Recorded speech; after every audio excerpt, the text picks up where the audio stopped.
les presento a Alejandra Medina, presentadora de NTN 24. Tiene una cosa maravillosa que se llama el Club de Prensa, donde invita a otros periodistas a opinar sobre México. Ale, ¿cómo estás?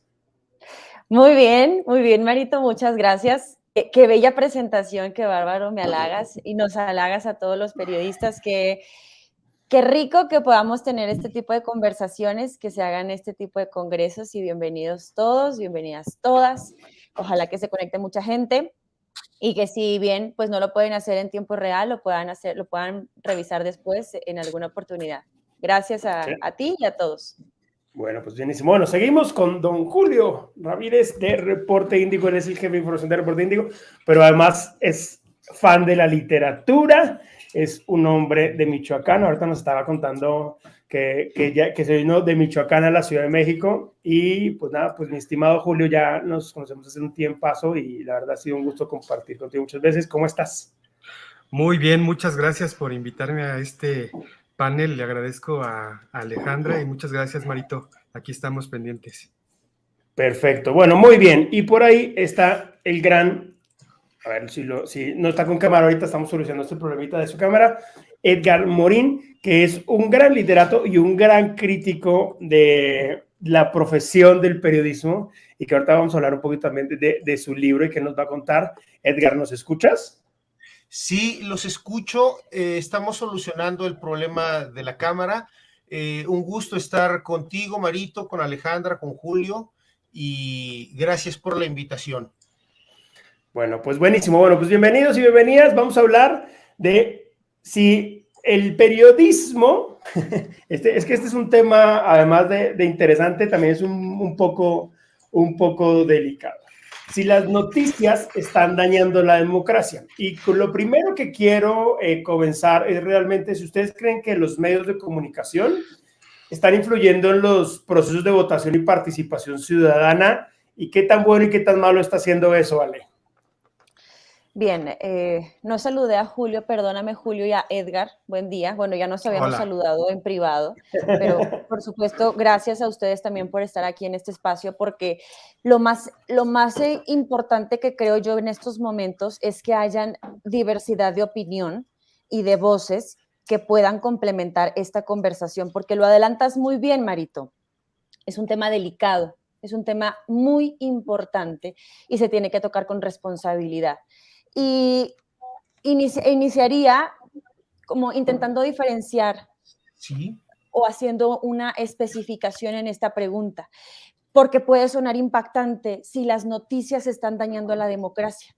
Ojo, no estamos hablando del periodismo, estamos hablando de las noticias que se transmiten en diferentes medios de comunicación o que utilizando los diferentes medios digitales, redes, etcétera, se está tergiversando la información y se está influyendo de forma o positiva o negativa. Entonces, de ahí, partiendo de esta base, yo diría que el periodismo, pero fortalece la democracia de entrada.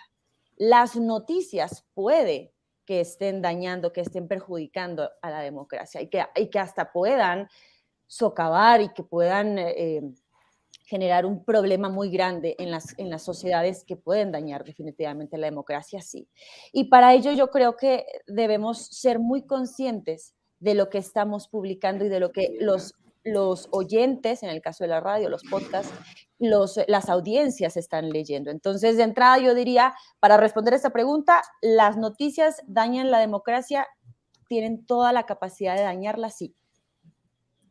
Muy bien. Julio, ¿tú cómo lo ves? ¿Es el periodismo, el periodista el que daña la democracia o la noticia la que daña la democracia? ¿Y qué tanta corresponsabilidad hay en este tema, como lo plantea Alejandra, dividiéndolo?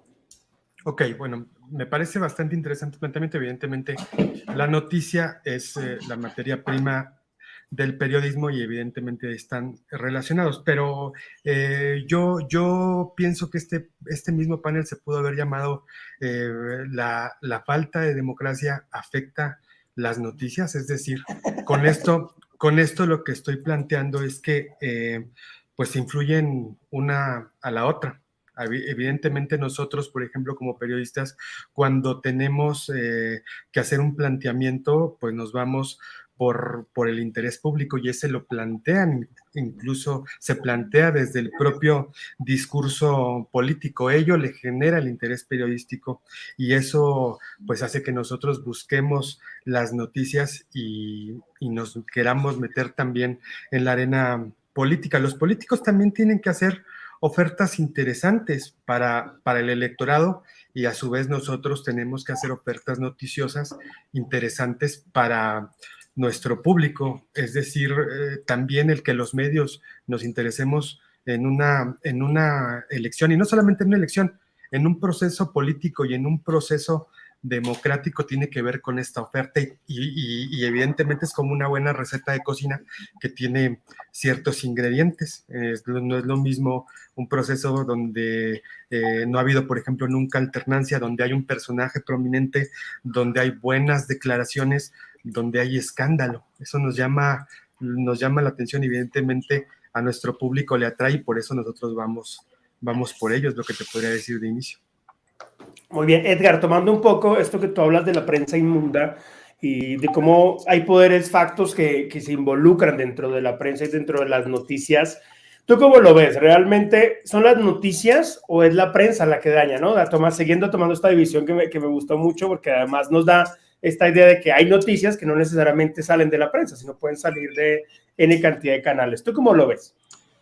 Pues yo creo que algo importante es pensar un poco el concepto de noticia.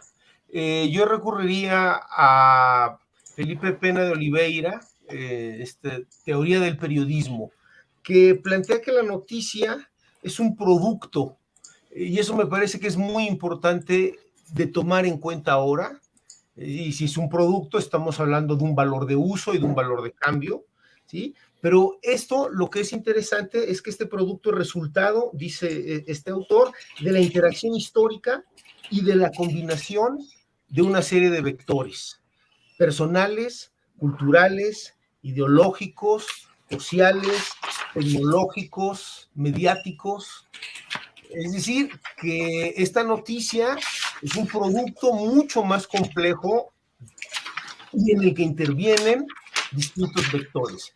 Y por eso, en ocasiones, como planteaban en el título del panel, pues la noticia sí puede dañar la democracia, en ocasiones no, porque en esta construcción de la noticia intervienen distintos vectores, ¿no? Entonces creo que ese también es un componente que puede ayudar y que muestra las complicaciones y los problemas estructurales del periodismo y de los periodistas, que son problemas que están en buena parte del mundo en este momento. Okay. Además.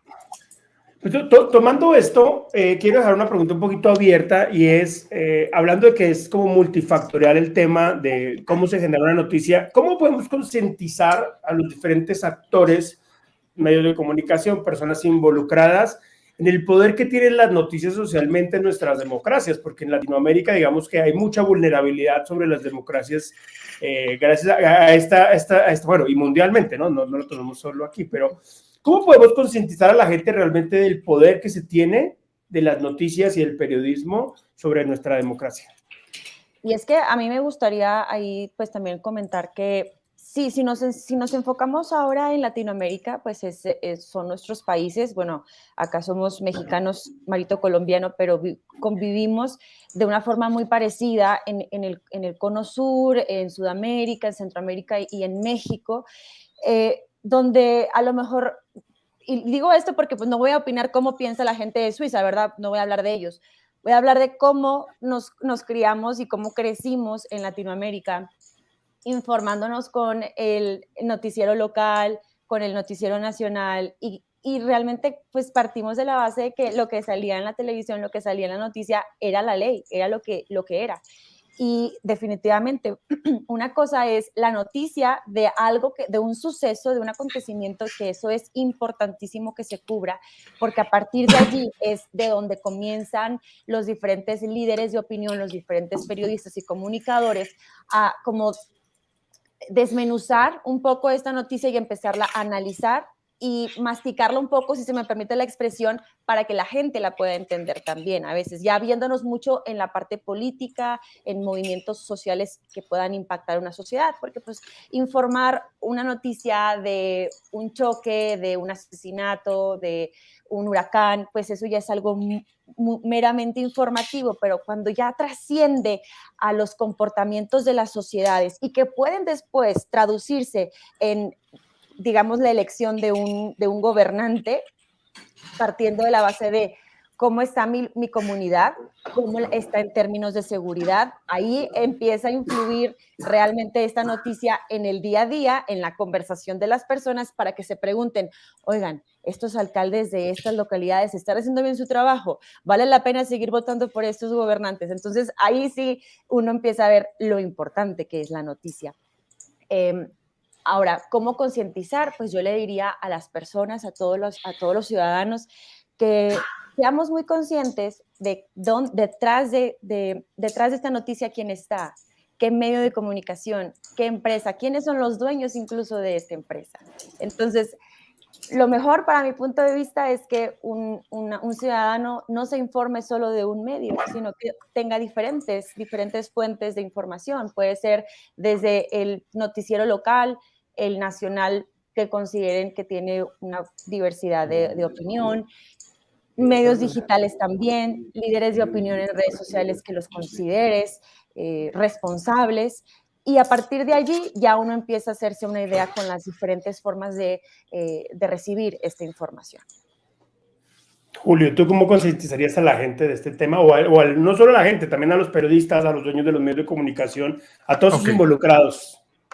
Ok, me gusta la idea de que podamos intentar concientizar, pero lamentablemente yo creo que en este momento que estamos viviendo no creo que sea necesario concientizar a los medios acerca del poder que tienen, pero me explico.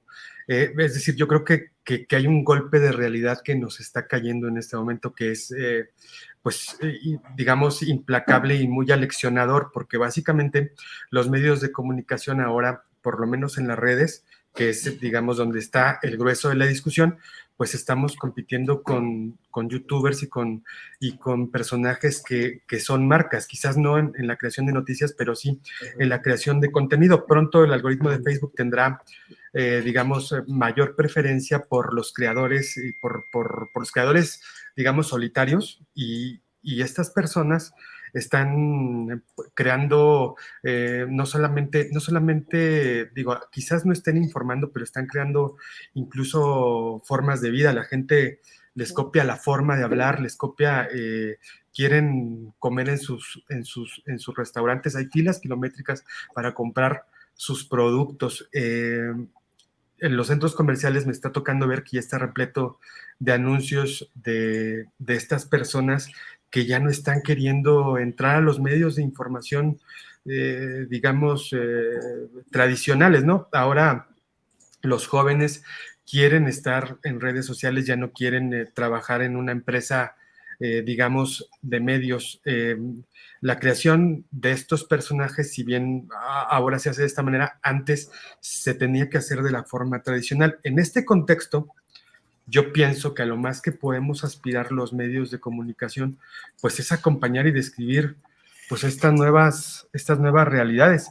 Ya definitivamente no es como antes, y me gustaría también pedirles, en este caso tú como colombiano radicado en México, ella mexicana en Colombia, a mí sí me gustaría que me platicaran, porque me imagino que Alejandra quizás ha cubierto alguna elección en México y también la toca en Colombia. No sé qué tanto nos parecemos desde ese aspecto. A mí me gustaría conocerlo y es una pregunta que les planteo. Y por último, ahorita que participe el doctor Morín, pues le voy a estar haciendo publicidad porque tengo aquí su libro ya que no está. El librazo. Muy bien.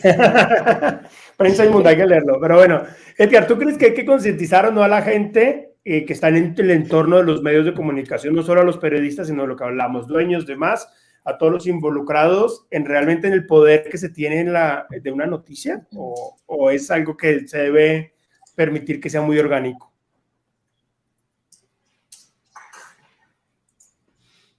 Edgar, ¿andas por ahí? Sí, te escucho. Ah, bueno, dale. Te escucho, por favor. Si me planteas la pregunta, seguimos tratando de resolver el problema. No te preocupes. Que si tú crees que es importante concientizar a la gente, a todas las personas que están involucradas en la comunicación, ¿no? Periodistas, medios de comunicación, editores, dueños de los medios de comunicación, en la importancia de las noticias, o es algo que debemos hacer que se permita que sea orgánico. Lo que pasa es que sí es deseable que haya una concientización, pero tenemos, digamos, problemas importantes. Quizá uno de los mayores problemas sea el abandono de las comunidades hacia sus periodistas. Creo que ese es un problema muy importante. América en particular tiene serios problemas de violencia contra los periodistas y hay una enorme indolencia.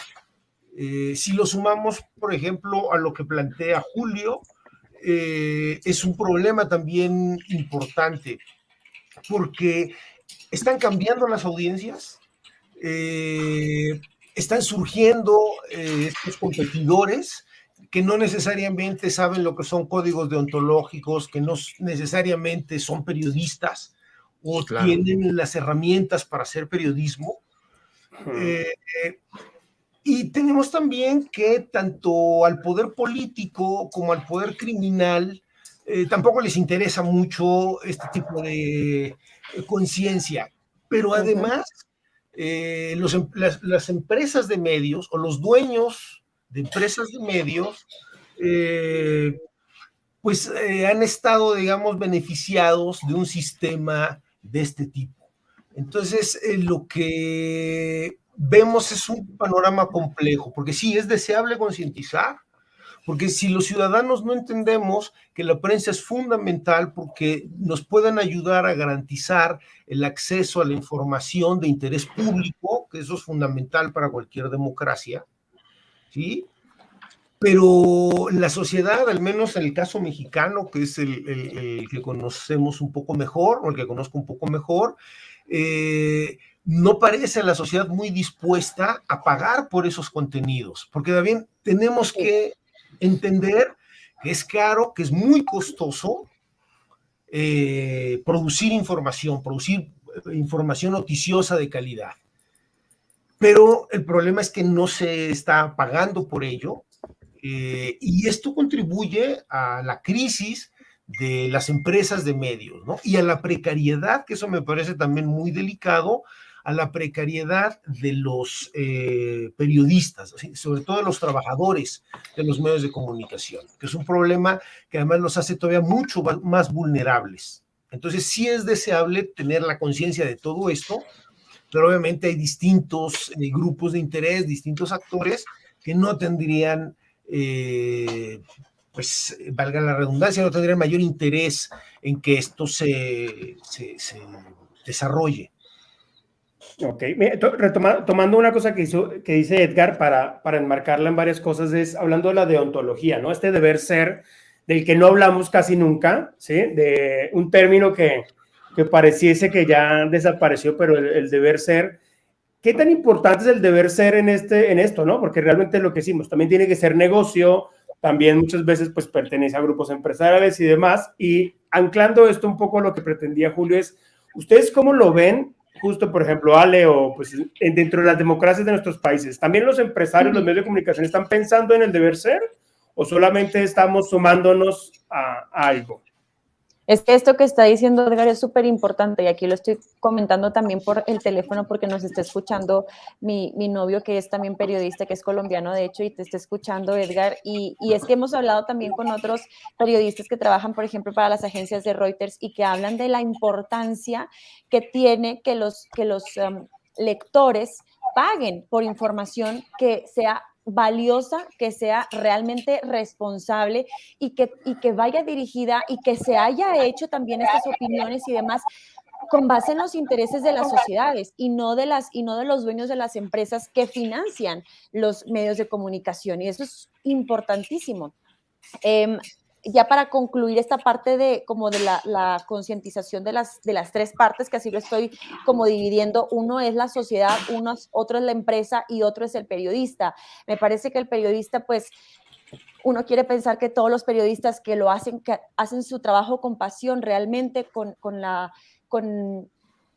el amor de servir también a las sociedades, van a ser siempre responsables y van a trabajar para las sociedades realmente. Pero en el caso, pues, de las empresas, ¿qué decirles? Al final siempre va a ser una empresa y siempre va a tener un interés de negocio detrás. Entonces, no hay mucho que combatir en ese sentido, pues simplemente es pedirles, por favor, no se pasen de la raya, no cambiemos la información y no seamos tendenciosos para que la gente no se desinforme. Y en el caso de las sociedades también, que elijan bien dónde se van a informar y que en la medida de lo posible paguen por una información fidedigna.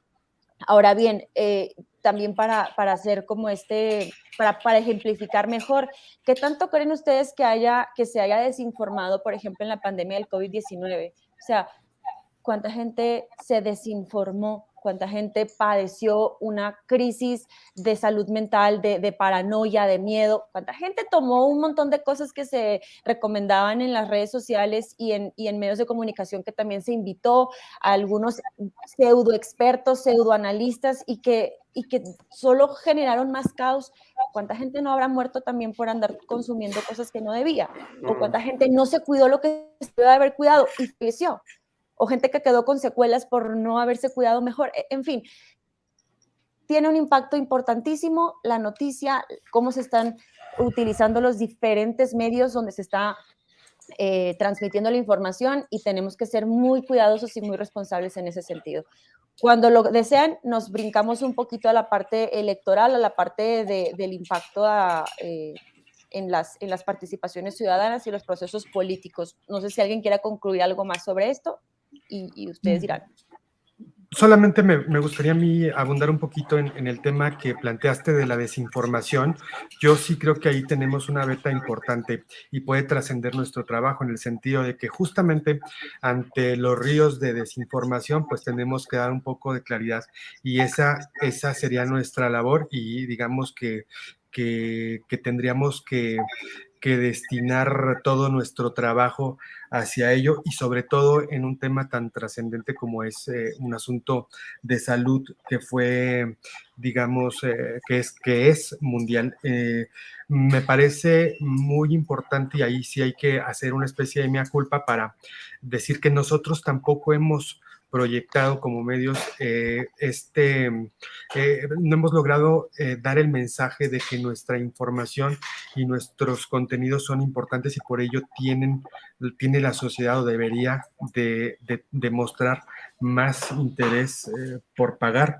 Y acerca del planteamiento sobre la ética, digo, en México tenemos todavía algo de esperanza. Me parece que el hecho de que en la conferencia que realiza todos los días el presidente en la mañana, pues haya tenido que contratar precisamente a estos llamados, perdón, no invitar, no quise decir contratar, porque no tengo los elementos para decir que los contrata, pero sí que los invita a personas que evidentemente no son de los medios de comunicación. Ahí hay algo que notar, que al menos no todos los periodistas le quieren hacer el juego al presidente, y eso me parece importante, y me parece que hay que subrayarlo, y lo veo como algo bueno. A lo mejor no son las mejores noticias, pero me parece que es digno de subrayar.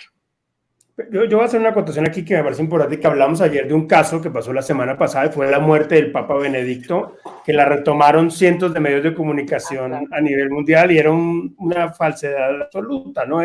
Pero también, y ahondando esto, y ya llegando al tema que queríamos llegar de la democracia, pero también cuántas veces pasa eso en la política, ¿no? Es que muchos medios empiezan a replicar cosas que encontraron en un tuit o encontraron en una cuenta falsa y demás, y eso qué daño puede terminar haciendo. No sé, Ale, ¿tú qué diferencia ves entre México y Colombia en este tema?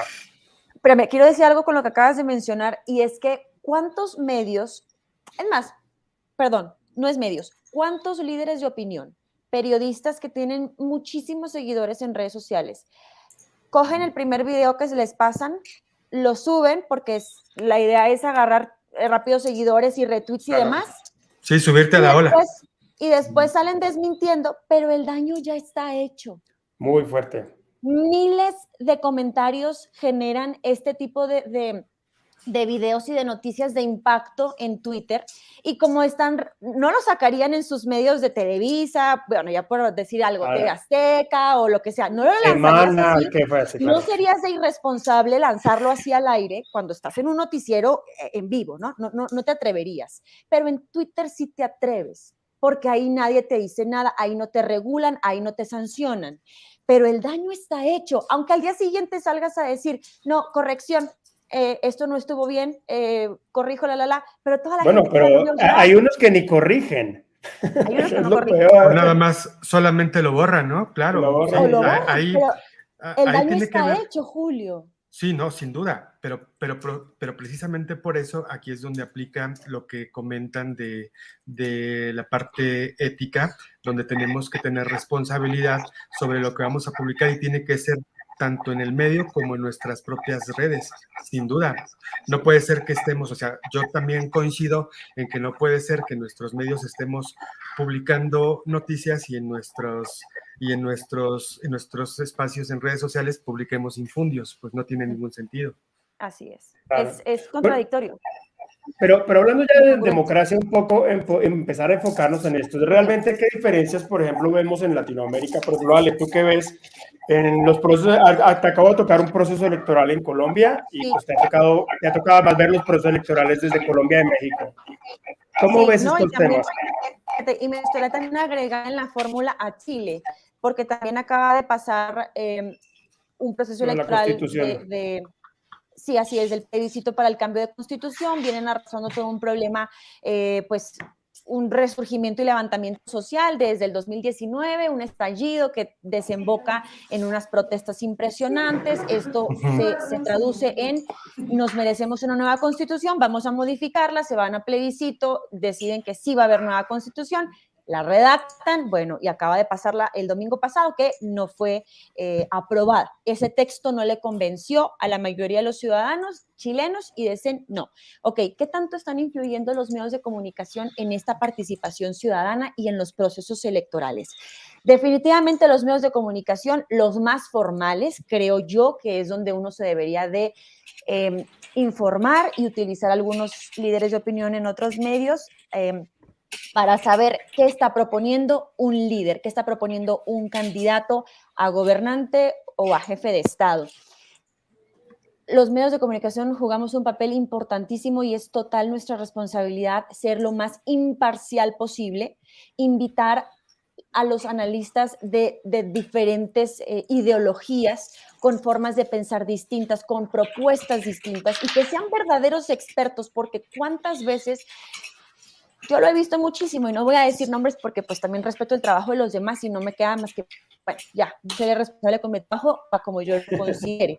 Pero a mí me da mucha tristeza cuando un medio de comunicación o cuando un líder de opinión se centra solo en su ideología y casi que invita o lleva a sus invitados analistas a darle razón a la forma de pensar de determinado periodista. Y no se trata de eso, sino que tengas 2 o 3 voces distintas que hagan contrapeso, que se haga un debate realmente y que se propongan diferentes cosas y uno se ponga a pensar, híjole, esto está interesante, pero esto de acá me gusta también, y uno empieza a tomar las ideas y dice, bueno, listo, este candidato determinado tiene esto que me gusta, esto no tanto, pero creo que vale la pena. O definitivamente, híjole, me gustaba, pero ya viéndolo muy bien, no estoy tan seguro. Me parece que eso es importantísimo.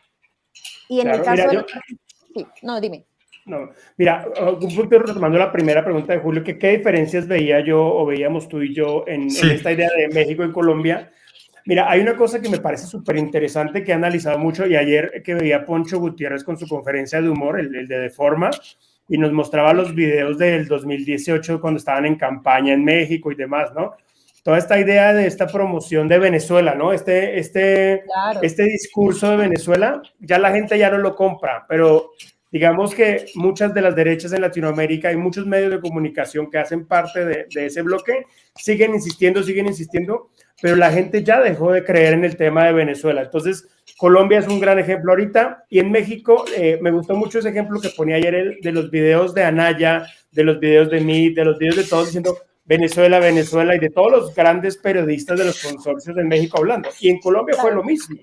Entonces también yo creo que los medios de comunicación también ya han viciado, y algunos, no todos, ya han viciado el discurso de la polarización democrática entre derecha e izquierda tanto que la gente ya dejó de creerles, porque ya es un discurso viejo, es un discurso soso y es un discurso mal infundado. Entonces creo que también lo que mucha gente le ha hecho es generar estos rechazos y empezar a buscar también otros medios de comunicación.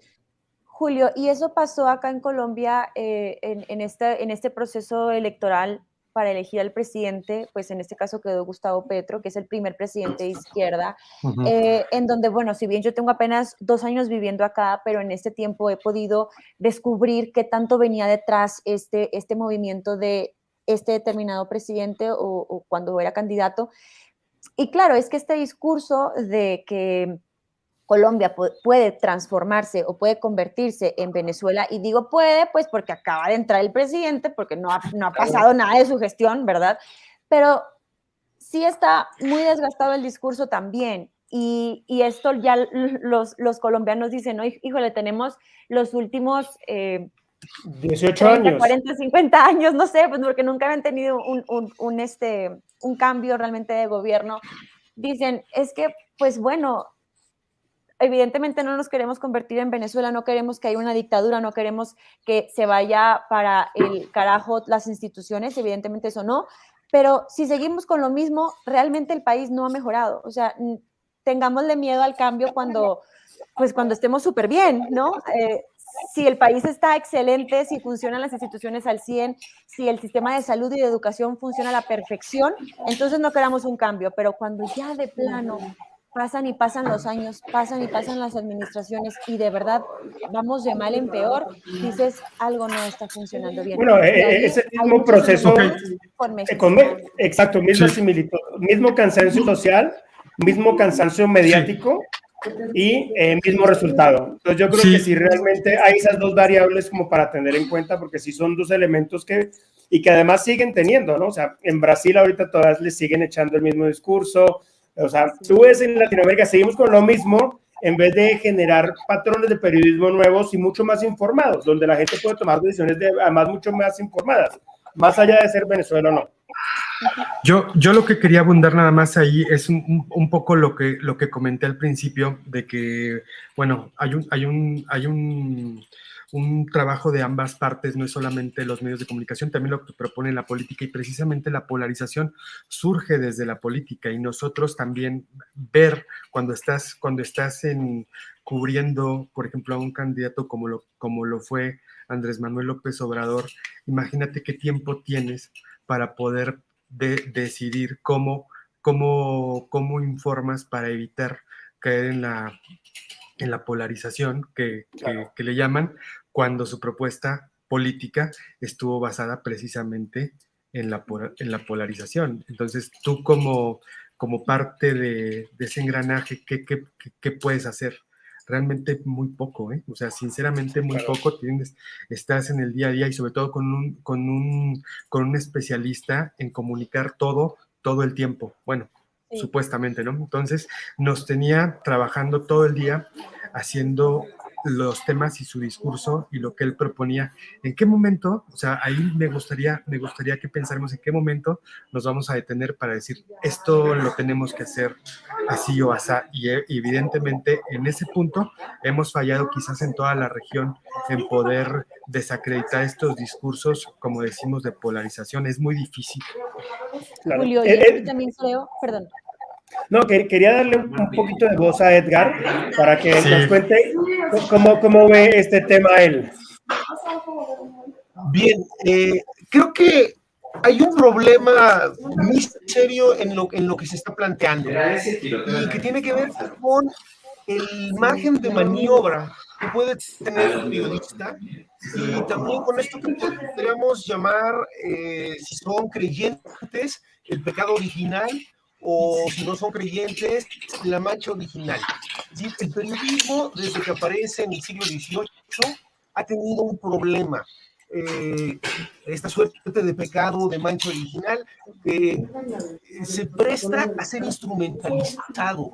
Si revisamos la historia del periodismo y si revisamos la historia de la propaganda, vamos a encontrar que hay un punto de confluencia muy importante. Entonces, los periodistas en este momento, quizá más que en otros momentos, por la revolución de la infotecnología, tienen como justamente ese problema. Si siguen al servicio de los poderes, porque ese es un problema real, y porque a lo mejor el periodista puede ser bien intencionado, puede ser consciente, pero no hay que olvidar que este proceso de la producción de información es muy vertical y tienen jefes. Y las organizaciones de las empresas periodísticas suelen ser autoritarias, verticales, y entonces el periodista puede hacer una nota, puede cubrirlo, y los intereses que están arriba, particularmente de editores, de concesionarios, pueden dificultar que esa nota tenga el sentido que originalmente el reportero pudo dar. Entonces hay un problema con eso, que es que le induce a los trabajadores de los medios que tienen la conciencia de ponerse al servicio de la sociedad, tienen ese problema importante. Entonces creo que ahí hay un componente que nos dice, si la sociedad no apuesta o no entiende que el periodismo tiene este problema estructural, que se ha instrumentalizado al servicio de distintos poderes. Eso no significa que todos los periodistas lo hagan. De hecho, el campo del periodismo está lleno de tensiones, y creo que también un asunto importante es que muchas veces pensamos que el periodista es algo homogéneo, en realidad no había una forma de ser periodista, porque no es lo mismo si nosotros revisamos a estos comentócratas, por ejemplo, que la mayoría son personas mayores de 60 años, que corresponde a una visión del periodismo, una visión del mundo, y que son personas pues, que tienen mucho tiempo ahí y que obviamente pues, van a preservar o a tratar de preservar sus propios intereses. No es lo mismo, digamos, que jóvenes que salen recién egresados de las facultades, que tienen ganas de hacer cosas, de dar a conocer información, que tienen un papel totalmente diferente. Entonces, creo que también es muy importante entender que el periodismo resulta algo muy plural. Con este problema estructural, de que históricamente se ha prestado a ser instrumento de distintos poderes. Obviamente esto siempre en tensión, porque afortunadamente periodistas muy decentes, con mucha ética del trabajo, que se ponen del lado de la sociedad o a favor de la sociedad. Porque esto también rompe algunos mitos del propio periodismo que como ciudadanos es importante cuestionar. El mito de la objetividad, por ejemplo. Y hay toda una narrativa que nos dice que son neutrales, imparciales. Claro. Y por eso lectores pues nos damos cuenta que no necesariamente es así. Y además otro problema, el caso mexicano en particular, y lo hemos visto en la nota roja, y ahora que está otra vez en boga el asunto de Florence Cassés e Israel Vallarta, con montajes, con prácticas profesionales muy deficientes. Entonces, en este caso, creo que sería también muy importante tomar en cuenta que hay problemas estructurales muy, muy serios, que no es que sean buenos per se, sino que el margen de maniobra que tienen los periodistas y la falta de regulaciones complica más su trabajo, y eso los hace todavía más vulnerables.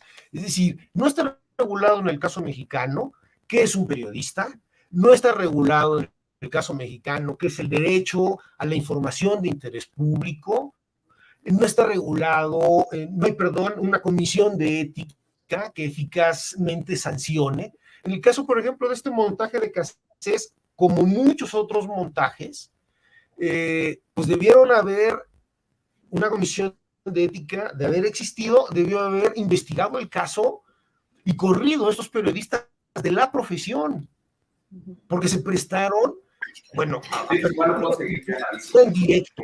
Es muy grave. Deja el caso, además, ver, por ejemplo, la falta de códigos deontológicos, de procesos de verificación de información, no solo de Televisa, de otros noticieros que se prestaron.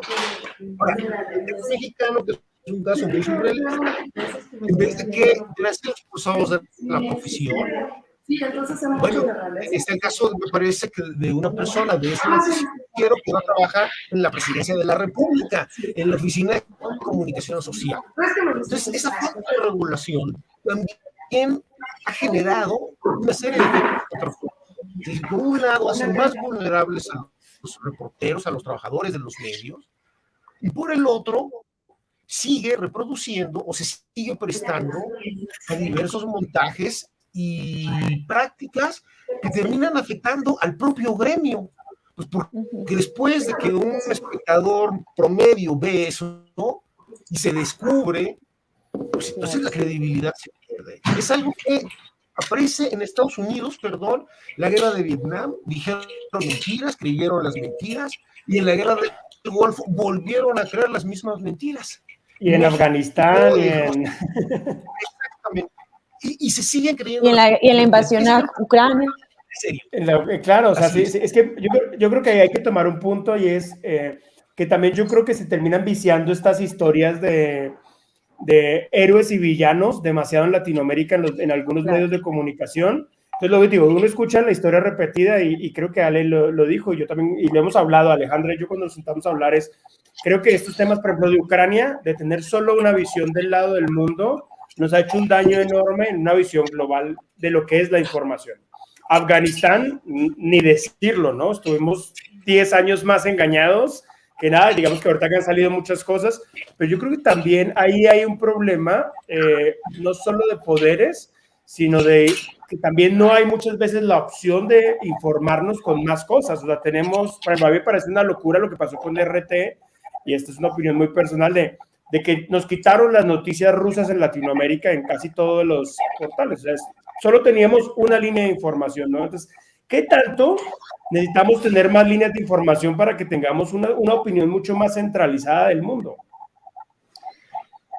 Y ahí me gustaría también agregar en parte de cómo se traduce esta información y esta opinión que se encuentra en los diferentes medios de comunicación, incluyendo ahora Twitter, porque ya también con estos space genera mucho tráfico de influencia y de personas y de oyentes.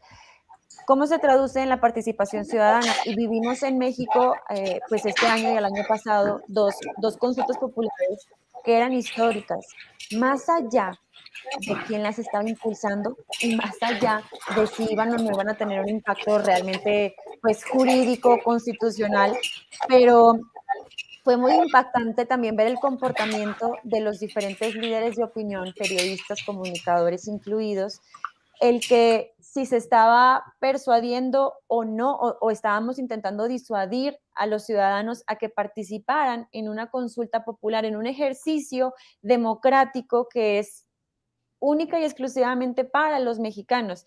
Y es ahí donde uno se pone a pensar, ¿de qué lado estamos? Estábamos politizando 100% un ejercicio que debió haber sido democrático. Ya el resultado que se diera con base en esta participación de los mexicanos, que fuéramos todos los mexicanos a las urnas y ahí dejáramos nuestra opinión, a partir de allí es donde se debía de hacer toda esta crítica y opinión con base en lo que los mexicanos estaban opinando. Pero ¿qué pasó?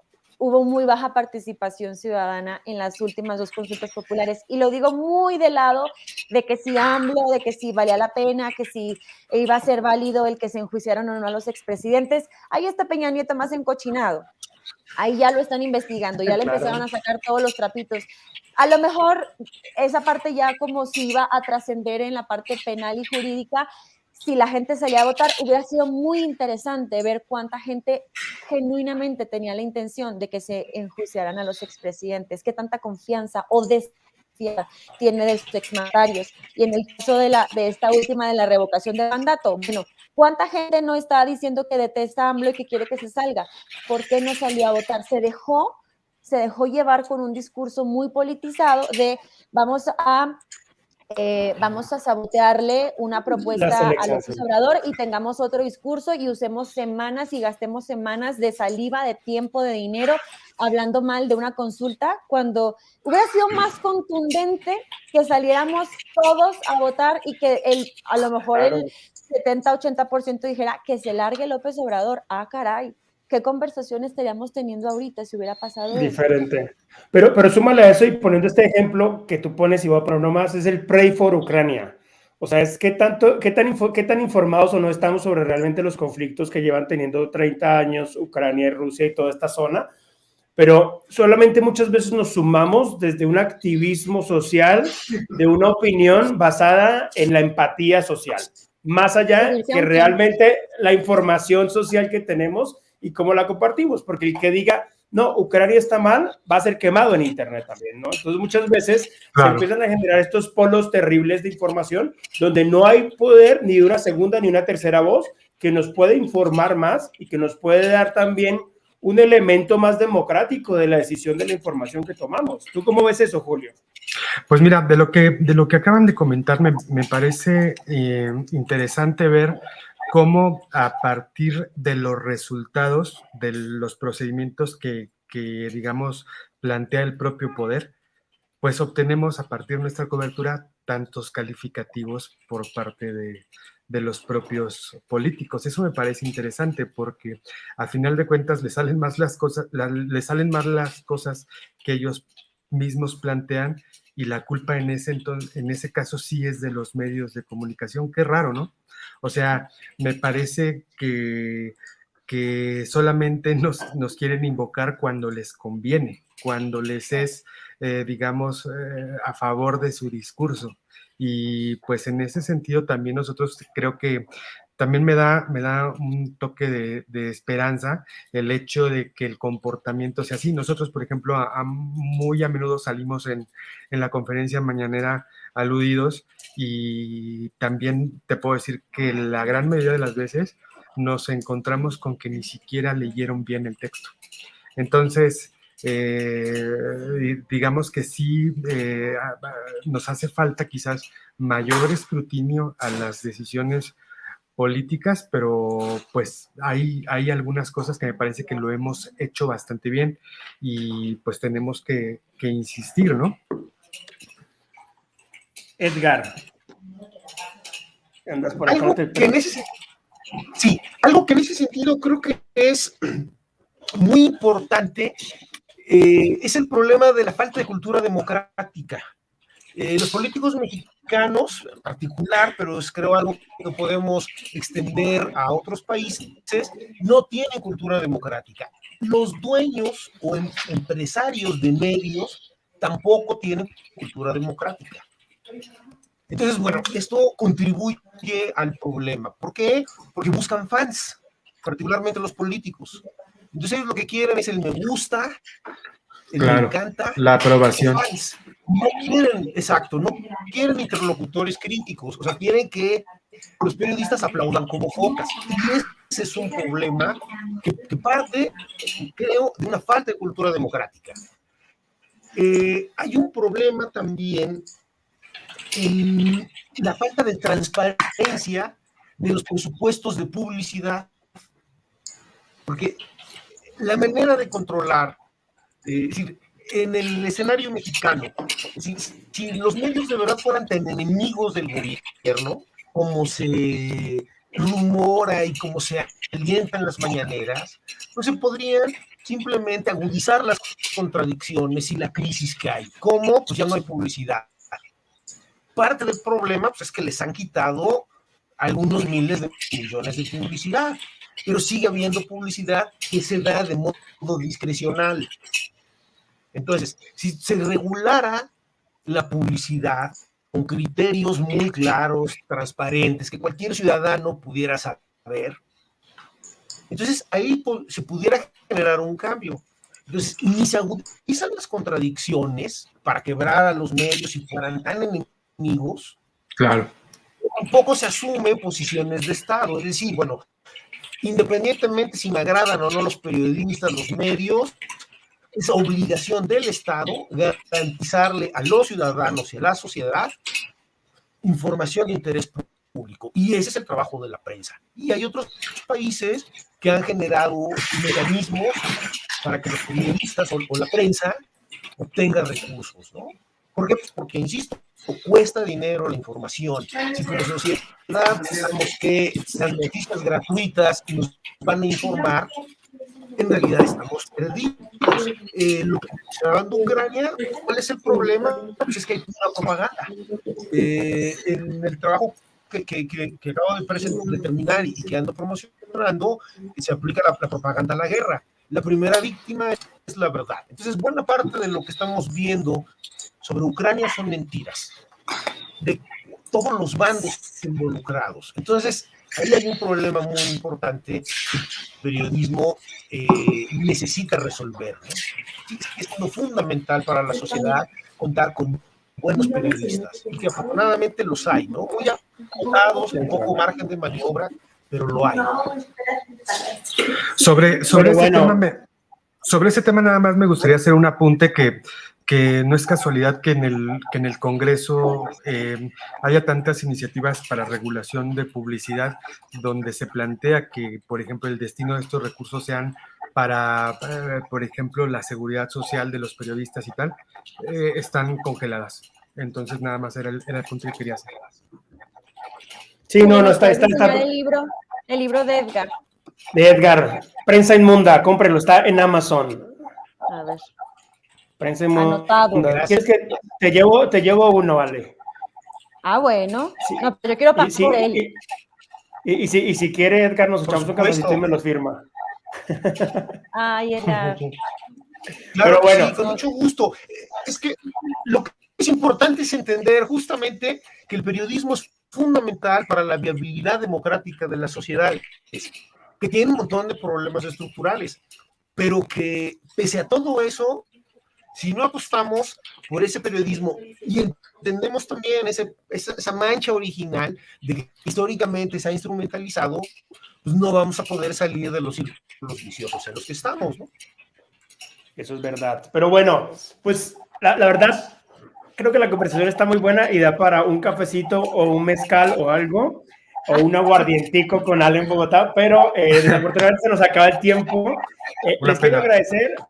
Sí, una pena, pero bueno, la idea es seguir puntuales. La verdad dicen que que interesantísimos puntos de vista, dicen por ahí en varios lugares, dicen que está increíble, que incluso hay hasta algunos pensares ahí sobre los dueños de los medios de comunicación y demás. Entonces, creo que estos espacios son para eso, para que pongamos temas que podamos reflexionar nosotros y que, pues nada, las opiniones siempre estén dadas con respeto y podamos siempre seguir conversando y seguir creando, pues, conocimiento entre todos. Entonces, les agradezco profundamente su abundancia, su amabilidad y poner una hora de su vida acá, que sé que ustedes son personas muy ocupadas. Entonces les agradezco profundamente eso, les mando un abrazo a cada uno, vale, te mando un abrazo y nos vemos en 15 Muchas gracias.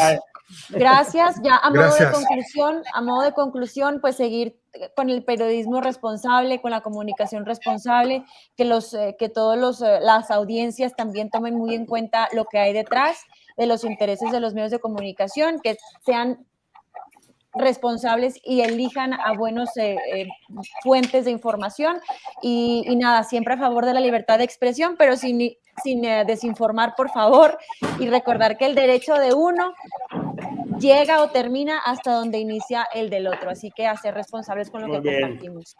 Julio, en un minuto, despedida y conclusión. Muchas gracias. Yo nada más quiero decir que una reflexión sobre esto sería nosotros como periodistas creer que podemos cambiar el rumbo o el resultado de un proceso democrático o de una elección sería francamente una falta de humildad, pero no intentarlo pues también sería una falta del más elemental compromiso informativo y bueno, les agradezco mucho la invitación. Gracias. Edgar, en un minuto, despedida y conclusión. Una disculpa por el problema de la cámara, un placer estar con ustedes y creo que sí es fundamental que se debata, que se discuta el papel de los medios y de los periodistas en la sociedad. Si no tenemos claridad sobre la importancia de la prensa, estaremos todavía más perdidos. Y si no tenemos claro que hay un problema de manipulación y de propaganda alrededor de todos estos procesos, también seguiremos perdidos. Les agradezco mucho su tiempo y gracias. Bueno, pues muchas gracias a ustedes, muchas gracias a todos los que están conectados. Un abrazo gigante. Acuérdense, todos y todas, de seguirnos en redes sociales en el hashtag Coperiodismo 2022. Ale, Julio, un abrazo, Dios les bendiga. Edgar, por les agradezco mucho. Tengan un lindo día y vamos a continuar.